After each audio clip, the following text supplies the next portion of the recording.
کچھ لوگ بول کر نہیں اپنے عمل سے دلوں کو زندہ کرتے ہیں۔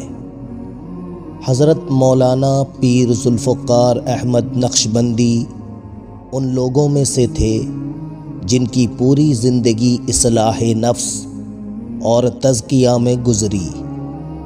ان کی واعظ و نصیحت سے وہ ہمیں یہ سکھلا گئے کہ دین صرف زبان سے نہیں اخلاق سے پھیلتا ہے۔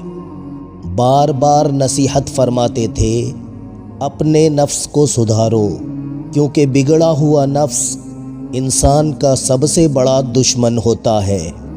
اللہ کی یاد، سادہ زندگی اور سنت سے محبت، یہی ان کی پوری تعلیم تھی۔